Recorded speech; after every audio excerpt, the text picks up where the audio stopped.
अब देखो, उस टॉपिक के बाद मैं जो दूसरा जो वीडियो है वो इसका है कि क्रिस्टलीय ठोसों में क्लोज पैकिंग, यानी अब हमें समझना है कि क्रिस्टलीय ठोसों में क्लोज पैकिंग कैसी होती है। तो अगर मैं इसका हेडिंग लिखूं तो ये लिखा जाएगा क्रिस्टलीय ठोसों में, हिंदी शब्द है इसका निविड, निविड संकुलन, इंग्लिश में बोलते हैं क्लोज पैकिंग। क्लोज पैकिंग का मतलब ये है कि वो कैसे घटक कण किस व्यवस्था में एक दूसरे के साथ कैसे वो रखे हुए हैं, उसको हमें समझना है। तो अब हम समझ लो, देखो मैं बता दे रहा हूं, मैं बोल रहा हूं जो क्रिस्टलीय ठोस है, परमाणु की त्रिविमीय व्यवस्था को हम निविड संकुलन या क्लोज पैकिंग कहते हैं। मतलब क्रिस्टलीय ठोसों में परमाणुओं की त्रिविमीय व्यवस्था निबिड संकुलन कहलाती है। यह 3 प्रकार की है। अब पहले व्यवस्था समझो। देखो, एक विमीय व्यवस्था क्या है? पहली है 1D। 1D का मतलब एक विमीय व्यवस्था। अब एक विमीय व्यवस्था कैसे होगी? देखो, इसमें क्या है, केवल एक किनारी का निर्माण होता है। ऐसे मान लो, एक किनारी का निर्माण होता है। एक किनारी का मतलब क्या है? देखो, मान लो मैंने घटक कण लिए और मैं घटक कणों को ऐसे रख दे रहा हूं।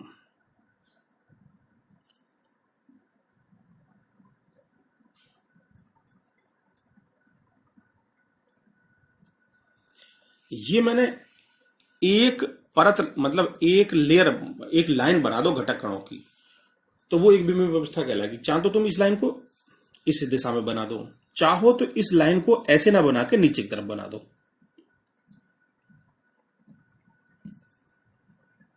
ये व्यवस्था जो है एक विमीय व्यवस्था कहलाएगी। या तो इस दिशा में से बना दो इस अक्ष पर, या इसे बना दो इस अक्ष पर। एक ही, मतलब केवल एक लेयर होनी चाहिए घटक कणों की, या तो ऐसे हो या ऐसे हो, ऊपर की तरफ हो या नीचे की तरफ हो। ये एक विमीय व्यवस्था, ये एक विमीय व्यवस्था है, ये एक विमीय व्यवस्था है। इतना समझ लो, इसे कहते हैं एक विमीय व्यवस्था। यानी घटक कणों की केवल एक लाइन लगाना किसी भी दिशा में, वो एक विमीय व्यवस्था कहलाएगी। ठीक है। अब एक इसमें जब तुम आगे चलोगे तो एक चीज आएगा, एक शब्द मिलने को सुनने को मिले करेगा बार बार, उसे हम कहते हैं समन्वय संख्या।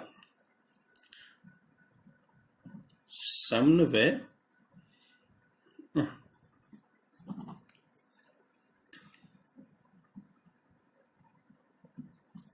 संख्या, जिसे मैं बार बार बोलूंगा CN, यानी कोऑर्डिनेशन नंबर।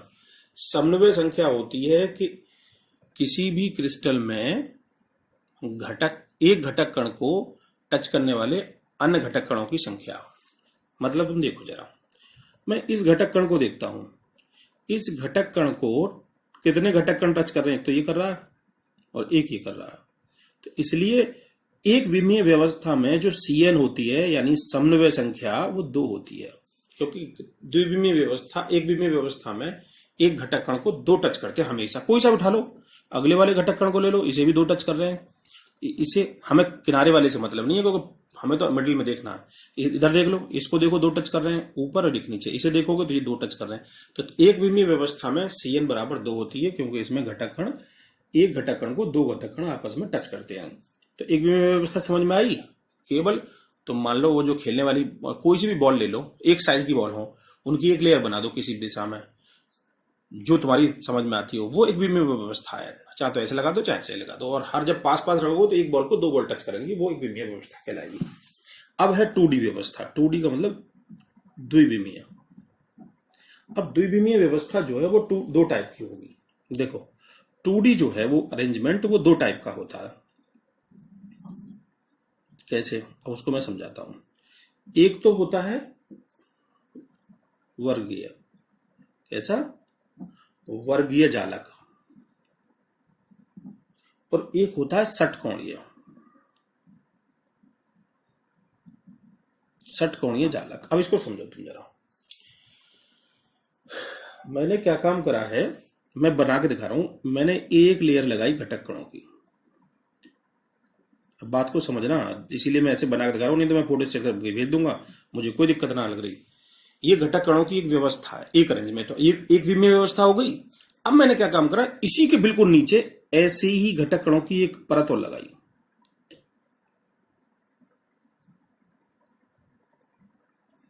बस एक और परत लगाते ये द्विविमीय हो गई।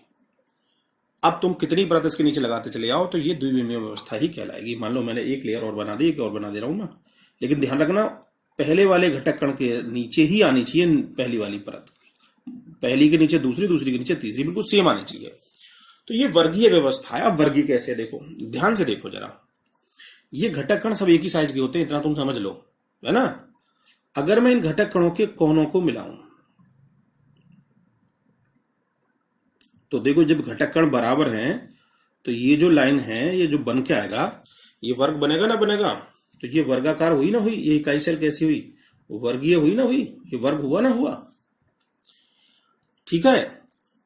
एक तो वर्ग इसमें ऐसा बना है कि जो मैं केवल मतलब घटक कणों के सेंटर को मिलाऊं। एक अगर देखो मैं ऐसे मिलाऊं, इसके सेंटर को इसके सेंटर से, इसके सेंटर से और इसके सेंटर से, तो देखो तुम्हें एक नई चीज देखने को मिलेगी, ये भी वर्गाकार ही बनेगी। लेकिन इसमें और इसमें फर्क है, इसमें वर्ग में एक घटक कण बीच में आ रहा है और इसमें कोई भी घटक कण बीच में नहीं है। तो ऐसी इकाई सेल जिसमें घटक कणों के बीच में कोई घटक कण ना हो तो उसे हम बोलते हैं सिंपल।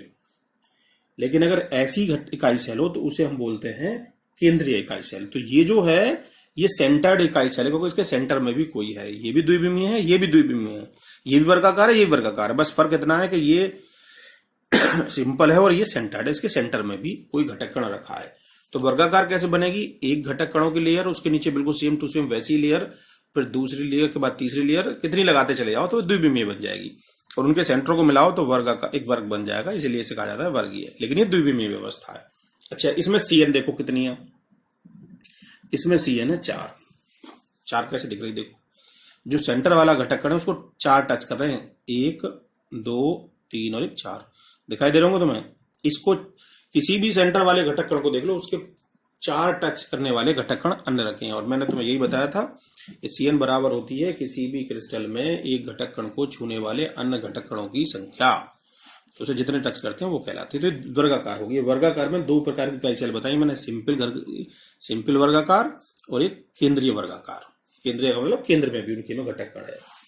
अब षटकोणीय देखो, ये भी द्विविमीय व्यवस्था ही है। अब ये कैसे बनेगी, मान लो मैंने एक घटक कणों की लेयर बनाई हो, और ध्यान रखो कि ये बराबर के बने, छोटे बड़े बन जाते तो फिर बुरा सा लगे और फिर दिक्कत आ जाए। ये घटक कण बनाया, पहले मैंने क्या काम करा था, मैंने इसके नीचे लेयर लगाई थी। अब मुझे क्या करना है, मुझे इन दोनों के जो टच वाला स्थान है इसके नीचे लेयर लगानी, यानी इनका जो गैप है इसके नीचे लेयर लगानी है, यहां यहां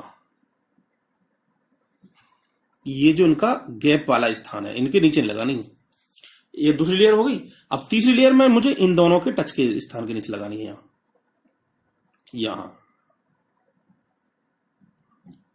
चौथी अगर मैं लगाऊंगा तो यहां लगाऊंगा, मैं 3 ही लगा दे रहा हूं। अब तुम ध्यान से देखो, जब हम इसको देखते हैं तो ये अगर लेयर A है और ये B है तो फिर ये A ही आएगी। क्यों, क्योंकि ये इसके नीचे आ रहा है। देखो ये और ये एक दूसरे के नीचे, ये और ये एक दूसरे के नीचे, ये और एक दूसरे के नीचे, ये और एक, अगर मैं चौथी लेयर लगाऊं तो उसका जो कर्ण है वो इसके नीचे आएगा।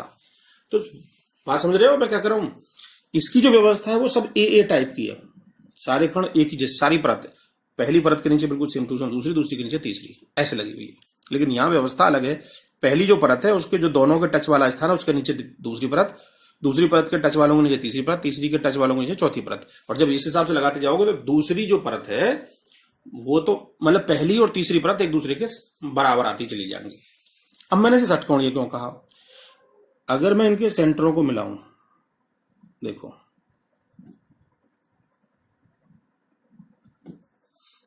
तो ध्यान से देखो, ये जो है ये षटकोणीय बन गई। और ये कैसी है, सेंटर्ड इकाई सेल। कैसी है, सेंटर्ड इकाई सेल। और ये सेंटर्ड इकाई सेल में ध्यान रखो इसका CN हुआ 6। तो द्विविमीय में 2 प्रकार की होती हैं, एक वर्गाकार, वर्गाकार में 2 प्रकार की, और एक षटकोणीय। षटकोणीय कैसे बनती है और वर्गाकार कैसे बनती है ये मैंने तुम्हें बता दी। तो एक विमीय व्यवस्था कैसी होती है, एक विमीय में एक ही लेयर बनानी है, द्विविमीय में 2 लेयर बनानी है, और कैसे बनानी है वो मैंने तुम्हें बता दी। इसकी CN 6 है, इसमें CN 4 होती है। CN का मतलब इसको 6 घटक कण टच कर रहे हैं। तो ये बनती है ऐसे।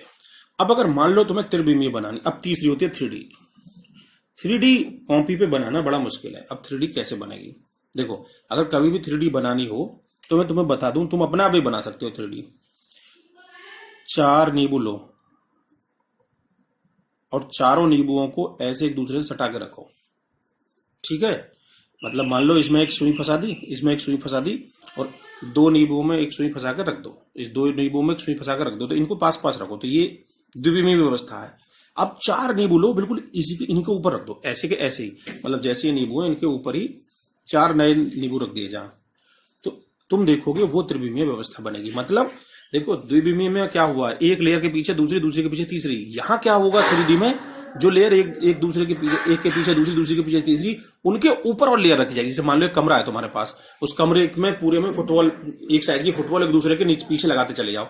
अब उन फुटबॉलों के ऊपर जितनी लेयर नीचे लगी उतनी ऊपर लगा दो, तब 3D बनेगी। मैं उसको तुम्हें किसी एक किताब मेरे पास है, उस किताब में मैं तुम्हें दिखाता हूँ, तुम्हारी समझ में वो पिक्चर आ जाएगी, तो वो शायद समझ में आ जाएगी। मैंने इसलिए एक किताब ली। देखो ये कहाँ गई वो, देखो ये है, ये वाली व्यवस्था। देखो ये जो व्यवस्था है ये 3D है। ये जो बॉल हैं एक दूसरे के ऊपर भी लगी हैं, नीचे लगी हैं, नीचे के ऊपर ऊपर लगी हैं, और ऐसे त्रिविमीय व्यवस्था बनेगी। और त्रिविमीय में जो इकाई सेल बनेगी वो क्यूब बनेगा, ठीक है? ये देखो ये त्रिविमीय व्यवस्था है। और एक लेयर, दूसरी लेयर, तीन, मानो हमने 4 लेयर लगा ली एक दूसरे के आगे पीछे, उनके ऊपर फिर नई 4 ऊपर लेयर लगाओ, फिर उनके ऊपर 4 नई लगाओ, तो एक दूसरे को ऊपर लगाते चले जाओ, तो फिर वो त्रिविमीय व्यवस्था बन जाएगी। और घटक कणों के सेंटरों को जब मिलाओगे तो ऐसी इकाई सेल बनेगी। वो कैसी बनेगी? क्यूब आकार की, ना तो वर्ग बनेगी ना एक लाइन की बनेगी, वो क्यूब आकार की बनेगी। और जो क्यूब आकार की इकाई सेल बनेगी उसे हम कहते हैं त्रिविमीय इकाई सेल। और हमें त्रिविमीय पढ़नी है, तो वो तो मैंने तुम्हें एक व्यवस्था बता दी, तो ये तुम्हें ध्यान रखना है, ठीक है?